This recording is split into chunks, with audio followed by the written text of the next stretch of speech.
to welcome our keynote presentation sponsored by the IBM team. Please join me in welcoming Brian Gallagher, who's the North America segment lead for Watson Marketing, and Greg Kaldor, who's the associate partner with IBM X. Please join me in welcoming Brian and Greg.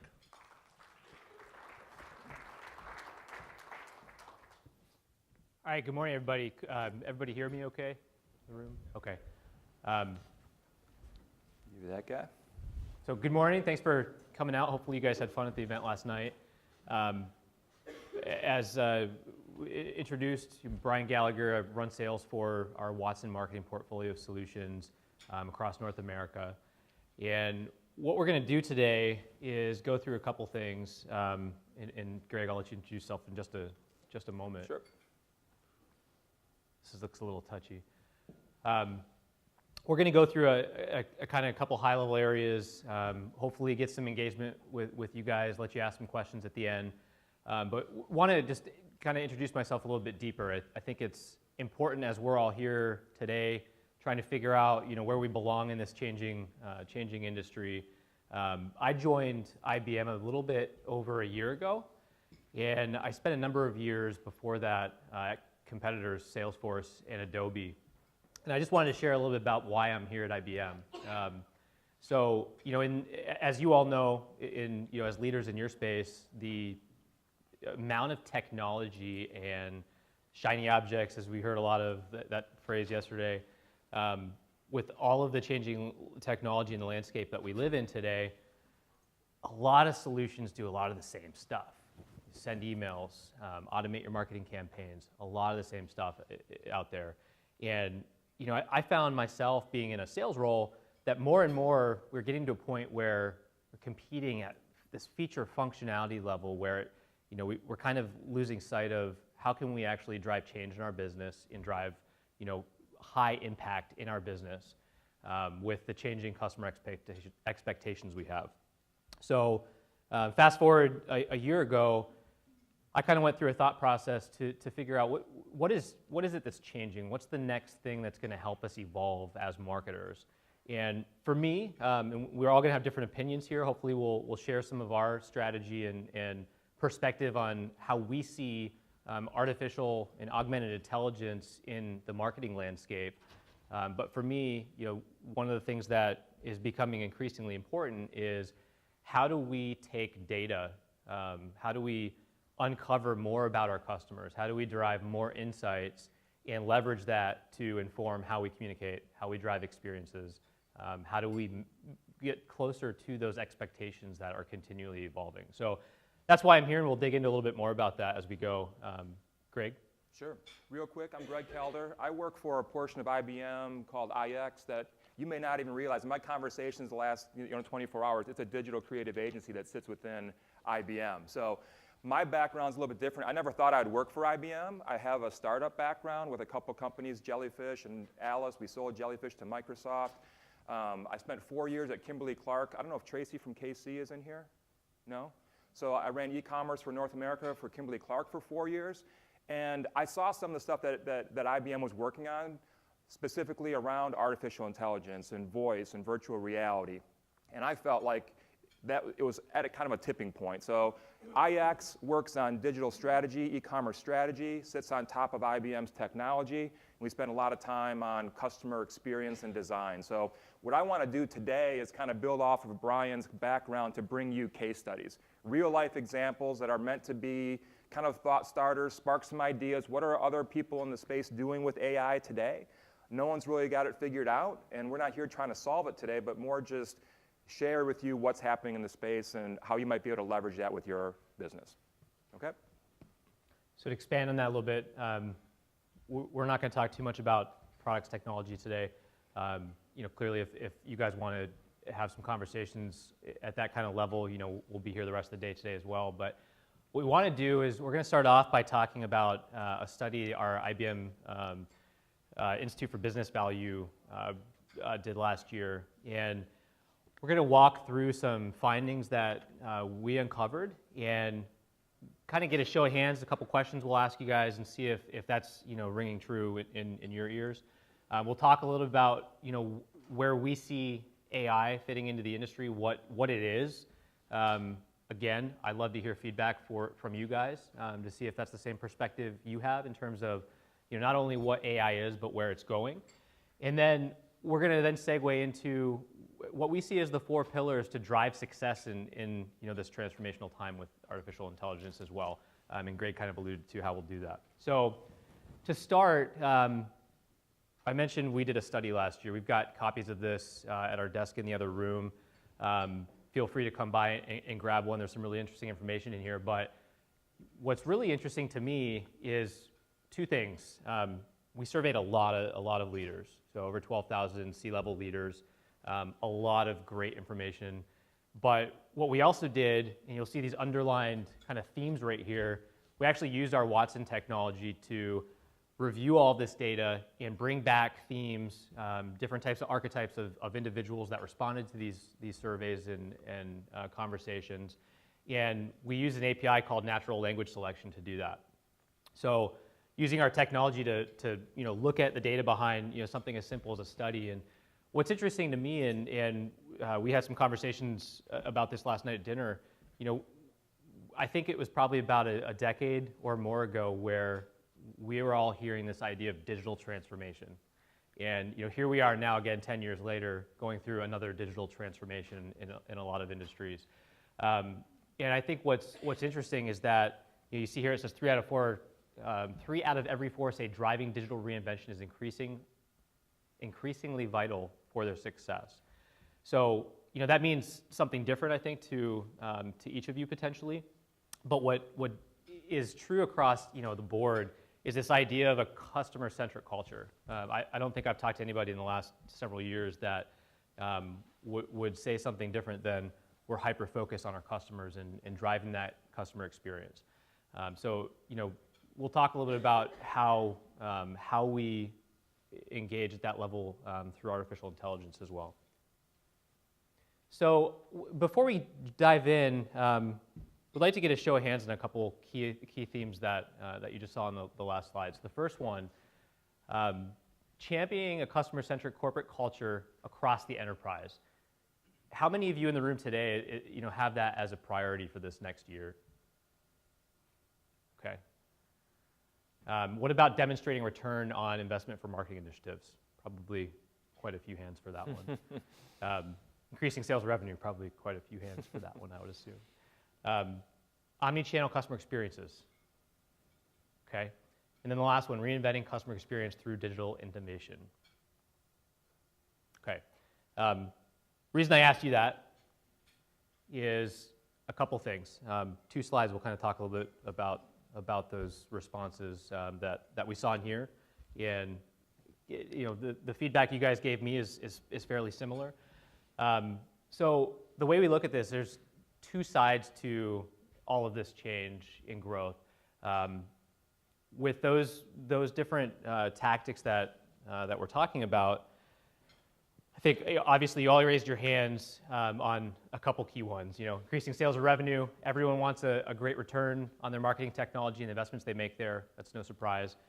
But what's more interesting is this idea of change. The priorities being, driving that customer-centric culture and being in all those different touch points and channels as they continue to evolve and grow, where your customers are at, are top priorities by CMOs and leaders in the space. And I think we heard it yesterday by several people on the panel that this idea of focusing on the customer is really driving a lot of leadership through the office of the CMO across the business, and finding ways to align business function with IT functions, is I think something that's been happening for years now, and we heard a little bit about that yesterday. So as we kind of move into the evolution of how we can affect change as the amount of data continues to grow and grow, we're at a place now where, first of all, AI is not new. So back in the 80s, if you guys recall, there was a lot of work done from a technology perspective on artificial intelligence, and there was a term that was coined years ago, some people don't necessarily agree with, known as the AI winter. And It's an analogy to the nuclear winter where it just kind of died off. All the progress there stopped, and there wasn't as much technological change and advancement in the space. That's not necessarily true. I think it was more perception than anything. But what has changed is we've gotten to a place where, the amount of data we have, I'm sure everyone in the room would agree, has just, exploded over the years. But we've also, from a technology perspective, gotten to a point where we can keep up with it now. We have, these ideas of clouds and better processing technology to be able to do something with it finally. So, taking a step back, I've used the word AI a lot, and just 5 minutes into this, and I think one thing that I think we need to acknowledge is, or a couple things we need to acknowledge is one, artificial intelligence is a heck of a buzzword right now. You've all seen the chief MarTech diagrams, I'm sure, where the marketing technology landscape has gone from 500 technology providers to well over 5,000. The same is true if you look at those that are considering themselves AI vendors. And what I would challenge everybody here in the room with is,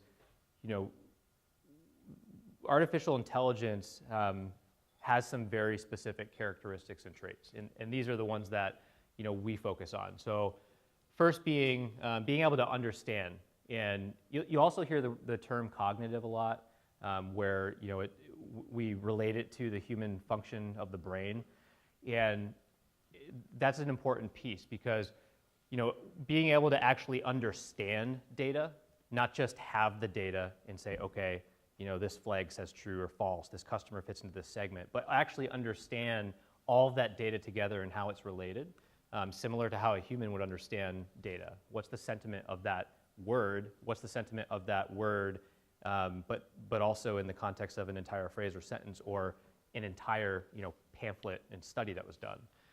Being able to understand data is key. The other piece, and this is kind of an evolution here, is being able to reason from that. So based on what I've learned or understood from the data, can I make some hypotheses about what that means and what might be interesting? So you can take that to the marketing side of things, and that's where we start to derive our insights. What are we starting to learn about our customers? Being able to learn. So artificial intelligence technology would not be artificial intelligence if it couldn't evolve at a domain in your industry, in your organization, but also on a whole. So being able to actually learn from the data hypotheses, what works, what doesn't work, how customers respond, and being able to continually evolve there is important. The last piece is interact. So being able to interact with the system in a way that doesn't require developers and database administrators and all this low-level technology. Think of your Alexas and Siris and being able to interact with the system in a way that is familiar and comfortable as a human. Actually, I'm sorry, I did not mean to go forward that quick. We're waiting. The last thing I wanted to mention here, and Greg alluded to this in the beginning, is the fact that we're in the middle of this change. We're not here to claim that we've figured AI out completely. I think we've been leading the change there for a long time, but we're not at a place where we know where all this is going. We're not going to know until the industry and all of you start to adopt these things, and we figure out how we can drive more value through the technology. So that's one thing that, as we continue the rest of the day today, I'd love to get some feedback with where you guys are at. We're going to talk more about our thoughts there, but I think that's an important piece to understand, is that this is a huge transformational change, and like any transformational change we've been through in the past, there's a lot of work to do, and we're going to all figure that out together. So quick video, as you noticed there, just to wake you guys up. It's kind of a fun video, but also gives you a little bit of context in terms of how we think about the customer and how we're solving for some of the problems that exist. Customer data, you got tons of it, and you know your customer. Take Jack, for example. Jack loves waffles. How do you know? Because I think Jack said so on social. And last Friday, he was searching for a waffle maker in your online store. Boom!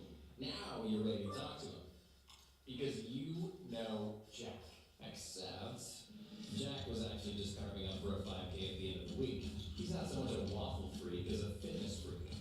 already assigned him to a target audience, so you're still talking to him about all things waffle. Jack deletes the email without opening it, and then he ignores your SMS and closes your ad. So you don't know Jack. And to give Jack an experience that would have actually been right for him, you should have had an AI-powered platform that connects all of your data to show that he's not obsessed with brunch, he's obsessed with running. You also would have known that Jack is actually Jacqueline. If your marketing can't make sense of your data, you don't know Jack. So kind of funny, but an important point there being understanding your data. I think a lot of us have been working through data issues. We talked about it yesterday a lot as well. Data is a huge problem, and it's only getting worse as it continues to grow. So how do we get our hands around that and make sure that we're understanding who our customers are? So couple other quick things. As we went through this study, again, these archetypes that you see here were actually classified by Watson, going through all of this and tying back to the themes, which is kind of interesting. And what we found was this archetype of what we're calling reinventors. That's the high-performing segment where the growth strategies that you saw earlier around getting a return on their marketing investment, driving sales and revenue, that's the bucket of people that are performing at the highest level in the study we did.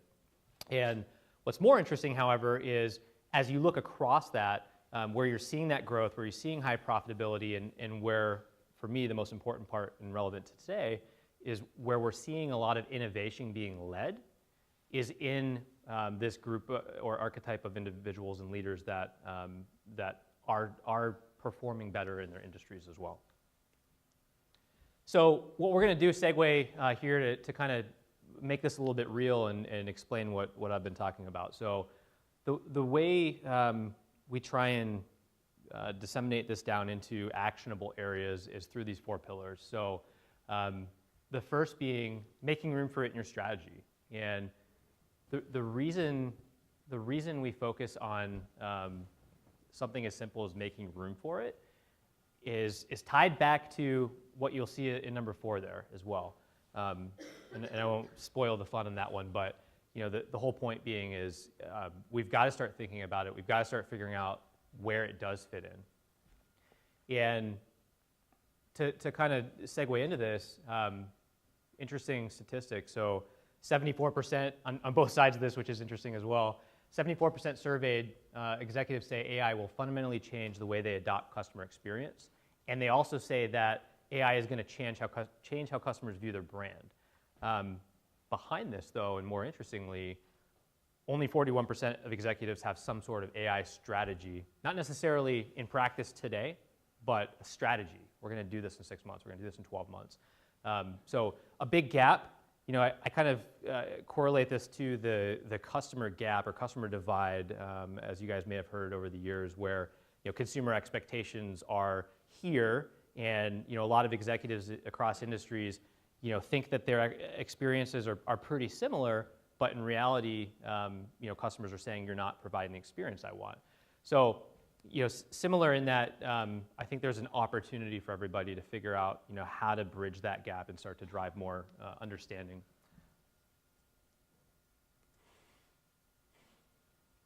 Cool. Let me jump in. So let me bring this to life with a couple examples. So Home Shopping Network, we all know Home Shopping Network, right?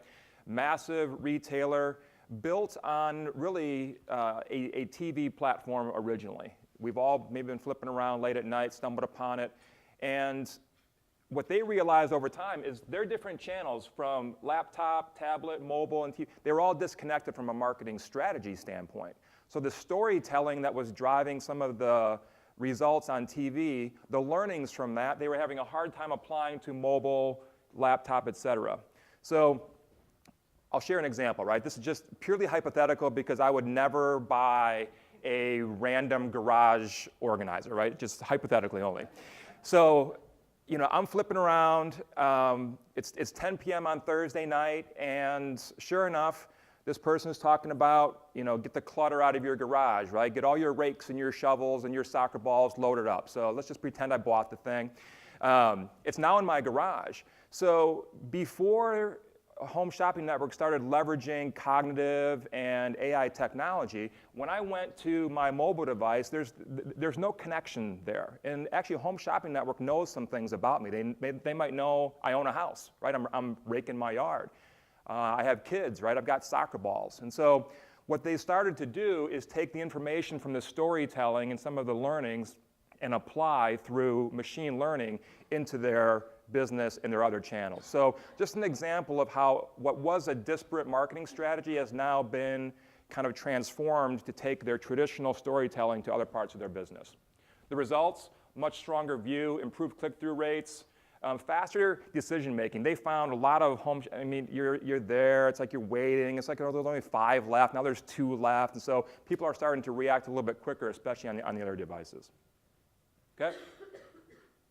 A second one is Noir. So Noir was after a very specific target market in millennials. And they found they were having a hard time driving personalization in their marketing strategy and had a very, very unique effort where they went and surveyed millennials on their flavor preferences. So what you're seeing here is a lot of emotional type questions. You know, what do you like to eat when you're on your first date? What do you like to eat when you're celebrating something? And over a course of that questionnaire and interaction with the brand, they came up with 12 personality profiles, flavor profiles that they use to target and recommend different parts of their product line that might fit spicy, might fit Thai food, whatever it is. So much higher purchase intent, much higher traffic, click-through rates. Just a couple of examples of how leveraging machine learning and capturing all those data pockets that they were otherwise untapped are helping to drive the business. So at each of these pillars, we want to give you a couple of thought starters on how to take action. So, you know, view AI as a core part of your digital strategy. It's not a bolt-on, right? Even if you're starting small, what are our plans with AI to try to drive that personalization and try to drive that better experience across multiple channels? And empower evangelists. This is not about you needing to go out and find a data scientist to drive your AI program. There's going to be people in your organization who know your customer, who understand a little bit of technology, are curious. Empower them and allow them to kind of be that owner of that as you're getting through the early days. So okay? One thing that Greg just reminded me about, and I mentioned this a moment ago, you know, the idea is to make it easier to augment your teams, to bring all this data to bear. And the objective is that, you know, we're not having to necessarily hire all of these data scientists and you know, low-level analysts that can mine all of this information. You know, as a marketer and as a leader in the marketing organization, you know, you want your marketers to be more focused on strategy and execution, not in, you know, sifting through data.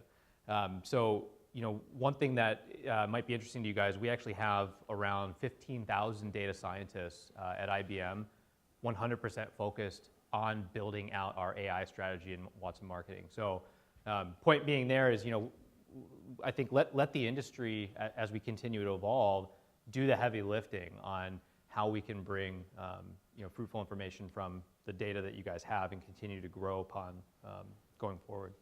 So the second pillar, you know, I think this one is interesting because the number of touch points that we have with our customers, you know, is just continuing to grow.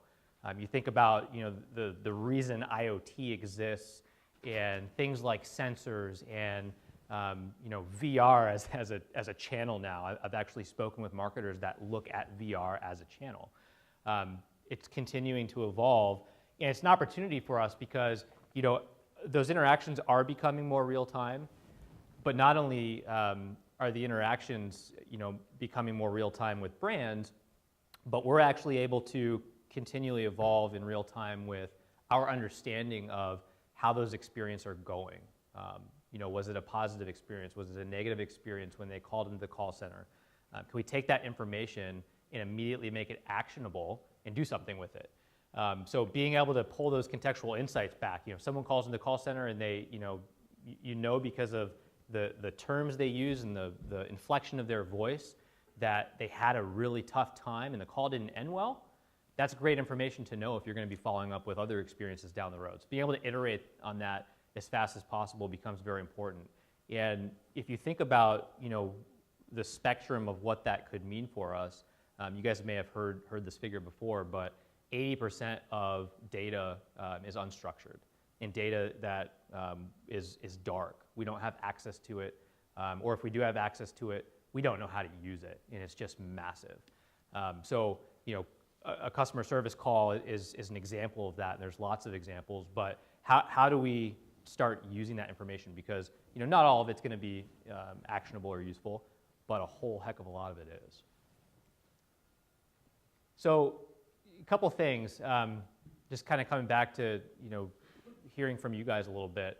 I'm curious, in terms of this first question, we talked about data quite a bit yesterday, but in terms of this first question, just how effectively we're using data to identify unmet customer needs. Let me swap this a little bit and do hands again.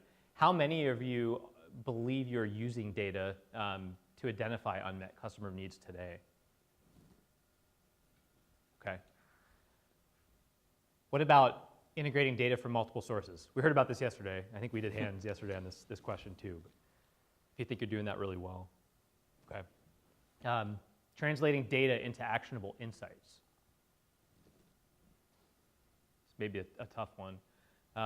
So, again, coming back to the study we did and those archetypes we found, you're probably figuring out where this is going at this point.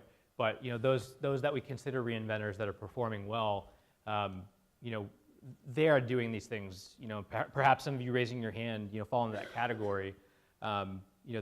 Adopting these strategies and making sure that all of the information that we have about our customers, wherever it might be, and bringing that to action as fast as we can. That's an evolution we're on right now, and majority of the industries across the board are not doing that well. But it is definitely an exponential scale right now in terms of how we're continuing to grow there.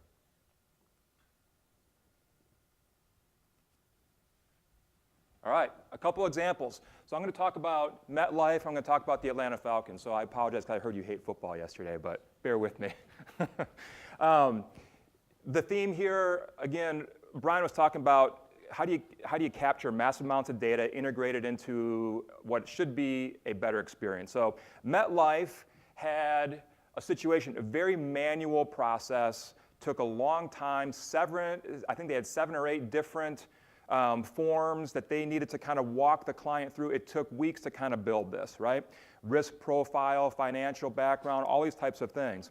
And what we worked with them on was a way that we could use machine learning to capture a lot of the same information that they were otherwise kind of manually trying to track down. It was already out there. They just couldn't access it in a way that allowed them to get to the endpoint a little bit faster. So the end result here, we created this Metlife Advisor portal.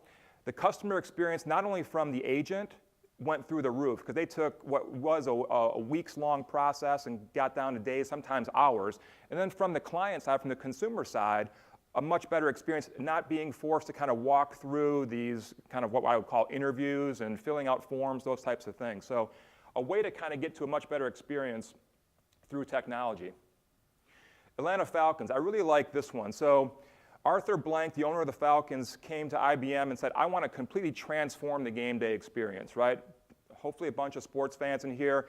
All the way from getting in your car, what's the traffic, what's the weather? When I get to the game, what is the line at the concession? What's the line at the bathroom? So little images here. It's 8 minutes at this bathroom, but I can go over here. So a lot of things where you're using technology and data to bring that to the consumer in a way that enhances that game day experience, right? Crowd noise, player profiles.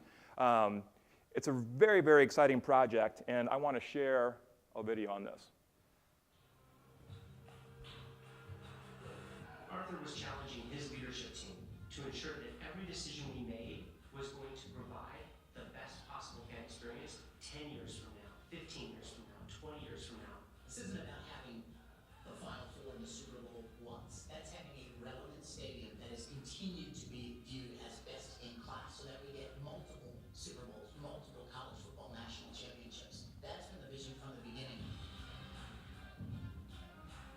just going to pause it there. It goes on. You can find it on YouTube if you're interested. But amazing, amazing project that is, the feedback from the fans who are using the app, who are engaging in the technology is through the roof.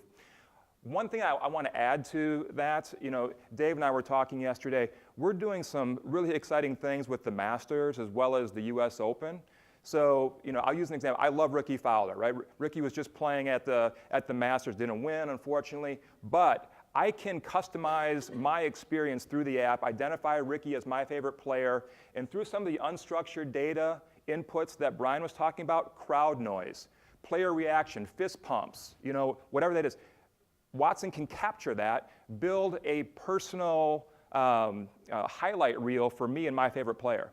So while I'm at the Masters, I didn't get a chance to go. I've never been. Anybody been? You have. Can you help me get tickets? We'll talk. Same thing at the U.S. Open. I love Maria Sharapova, right? So the same type of thing. I can track her, experience on a practice court, her best shots of the day, those types of things. So a lot of things happening in the sports and entertainment world. The actions coming out of here in terms of personalizing that for each of your consumers, know me, engage with me, learn from me, kind of that understand, learn this continuous loop, right? It's hard to do that without leveraging some kind of technology and machine learning that helps you kind of continually stay on top of that. Okay, we're getting there. So third pillar, you've seen at this point, and I'm not going to belabor this one too much, but any change that we've been through in our industries in the past, it's as much of a process and adoption change internally as it is a technological advancement. So being able to leverage a changing technology like this to drive the type of process change and collaboration that as a marketing organization you need, it's one of the opportunities to do so. So again, coming back to the study that we did, probably not a surprise here, but with those that are performing better, we're seeing more collaboration, and we're seeing teams work together, in a more productive way. But I think the point here, as we kind of go into the last pillar that you've seen a couple times now too, the whole objective here is that, like I mentioned earlier, we're not going to be able to figure out artificial intelligence by ourselves as a vendor. You're not going to be able to figure it out on your own. It is a collaborative process in general, but it's also a collaborative process internally as you guys start to figure out, where is this data project going? And can we start to somehow find ways to engage with artificial intelligence as we figure out our data strategy, rather than waiting till our data strategy is done, because it's frankly never done.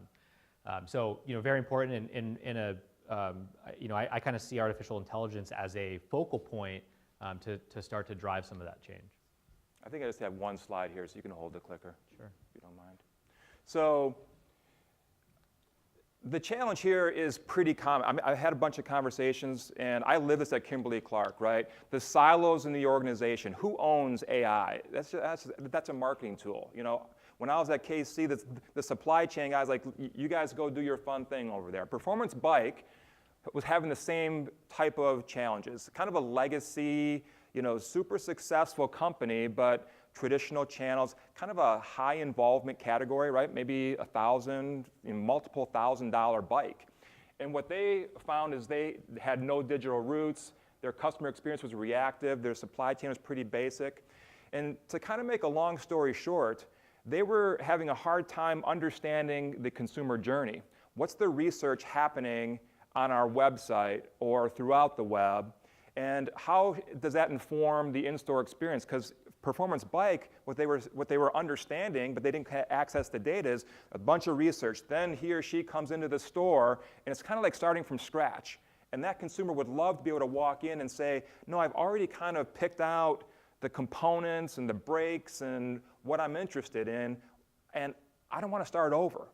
And there's seasonal things, right? What's happening for Performance Bike in Dallas in February is different than Madison, Wisconsin, where I live. No one's riding a bike, right? But they're doing a bunch of research because they're prepping for spring when I'm going to invest in that new bike, or I'm going to come in for repairs. And I might be calling customer service and asking where parts are located, and maybe parts are down in Dallas, but they're not up in Madison. So the connectivity and the collaboration across all of their different groups internally was super important.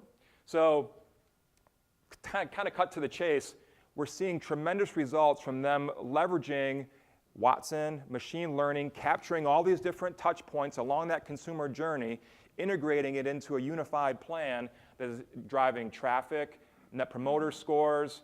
I heard a lot about sales increases in here. Supply chain, 95% reduction. So a lot of valuable, positive things are happening with some prototyping, some testing, some learning. They started very small and went through a very iterative process. And this was a client that is old school, right? They were not necessarily full of technology innovation prior to that. So anyway, a pretty good example of collaboration and how you can maybe get past that hurdle.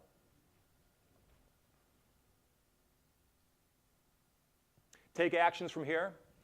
Consider how AI can be a catalyst for cross-enterprise creativity and innovation. Identify fellow champions. So within each of those silos, again, back to my earlier point, you probably have some people that are kind of interested in it, that maybe have a voice internally at your organization. Give them that power. Identify them as the leads to help bridge the gap across different parts of your business. And usher in new thinking. Design new processes for data sharing. So the old way of doing things doesn't necessarily work. When you go to QBRs, quarterly business reviews, is it the same old, or are you coming together with a unified report out of how you are leveraging data and access across multiple parts of the business? So just a couple of thought starters that maybe can trigger some things for you. And I think like I mentioned earlier, I think you look back to some of the change that we've seen in the past and how our businesses and organizations evolved. Maybe an example is something as simple as responsive design.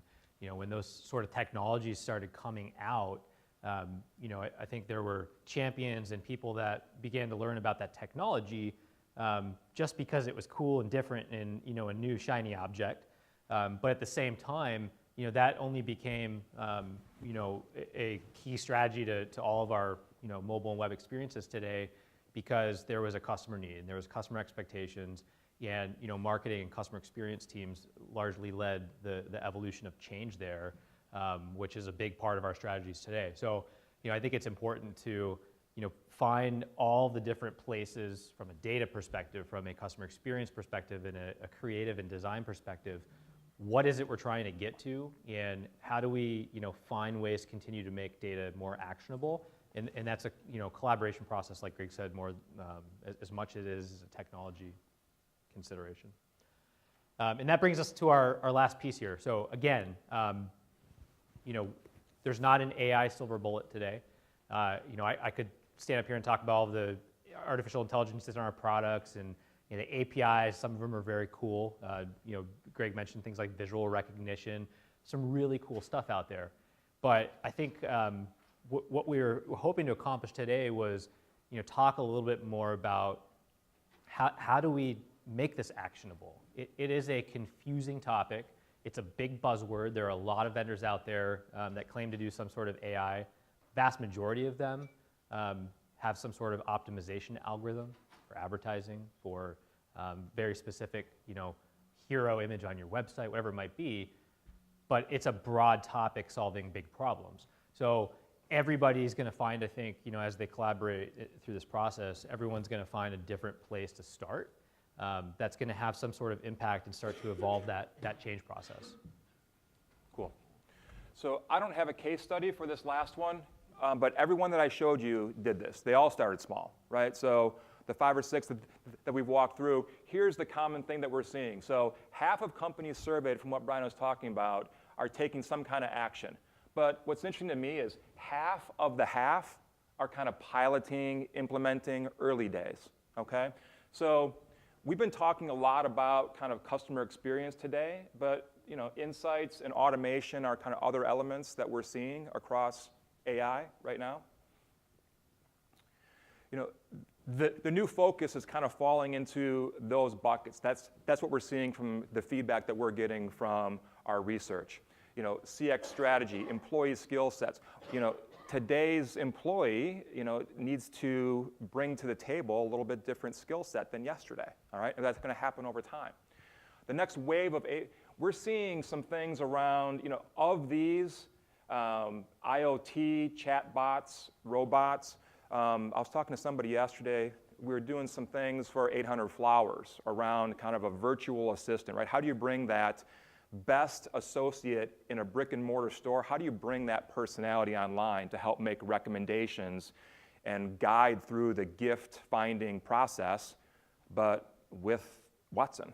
But how does that natural language feel like you're not talking to a computer, which nobody really wants to do that. So an idea of some chatbots that are happening out there with 800 Flowers. Greg, if you go back to the slide real quick, I think the takeaway for me here, again, with this pillar, is there are so many different ways that AI is starting to engage with customer experiences. And these are some examples here, but the fact of the matter is that everyone in here has, in a lot of cases similar, but in a lot of ways different problems that you're solving for today. So what are those areas that can start to drive an impact so you can start to adopt it? Cool, thank you.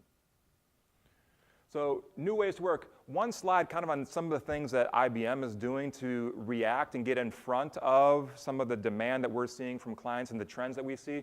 So we've trained up over 100,000 practitioners in what's called IBM design thinking, kind of this infinite loop of feedback and improvement. In addition, an agile process, training people on agile and how to be iterative and how to be nimble. Again, it's not like you're going to jump to this big AI solution and feel like that's where I want to be 12 months from now. It doesn't really work like that. And so we internally had to ensure that we had training to be able to lead those sessions and lead those conversations to help, depending on the category and what the customer experience goal is, to help usher through that. Can I just out of curiosity, how many of your organizations leverage design thinking today? Just curious, thank you. An experience-led reinvention. Everybody has a wheel. We have a wheel too. In the center, customer experience, that's not new. What I want you to take away from this slide is we don't want you to do AI just for the sake of doing AI, right? We're talking about shiny objects. This could be a shiny object, but for your business, what's the experience that you are trying to drive?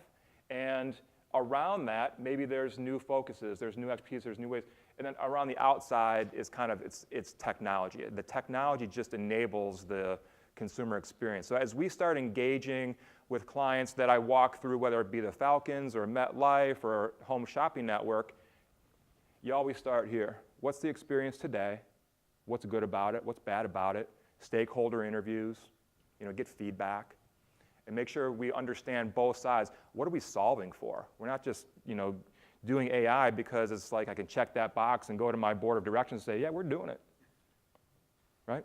The other thing I'll add here is that, and please come, if this is interesting at all, come grab this study, because one of the things I found in there, I reread it again before today, is this idea of, up on the upper right there, it says new business models.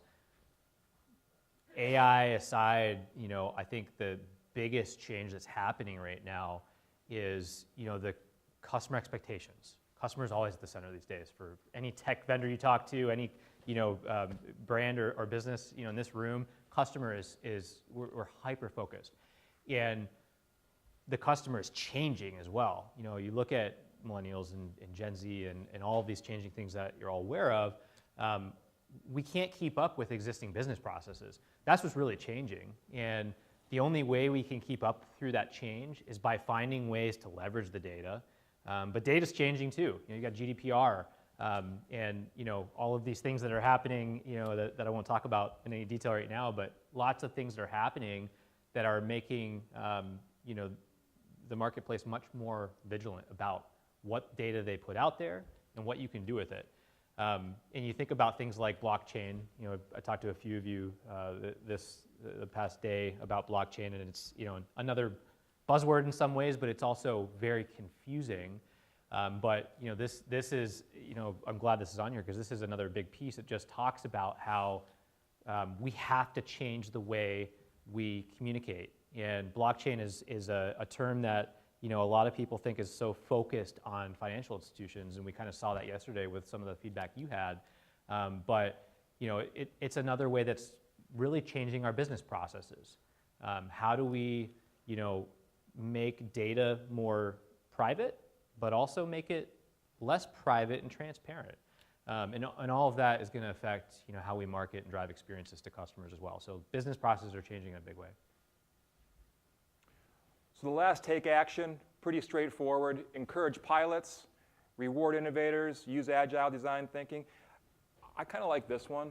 I know from my experience, especially at Kimberly-Clark when I was there, man, you don't want to necessarily be that person that is out in front charging up the hill as a lone wolf saying we're going to go after AI. It's kind of risky. It's safer to, hey, this is how we're doing. I'm going to blend in, but come up with some ways to call out the positive things that are happening around testing and learning and reward those people that are kind of pushing the envelope a little bit.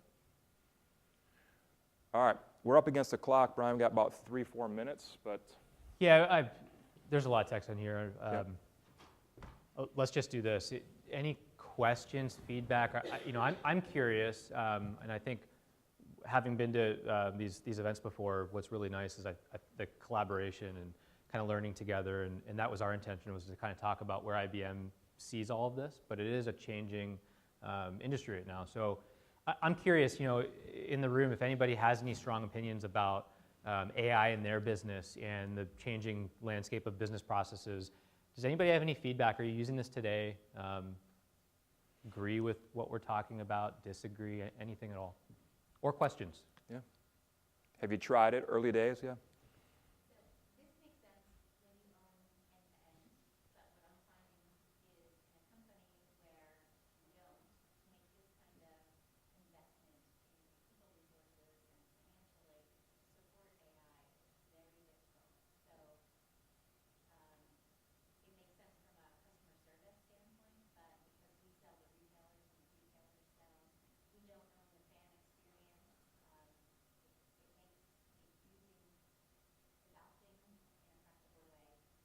So you're in a B to C type model, is that? Yeah, I mean, we do have our own e-commerce site as well, but it's such a small percentage of our business. And yes, we're starting to glean insights from the customer interaction, but it's not our main focus.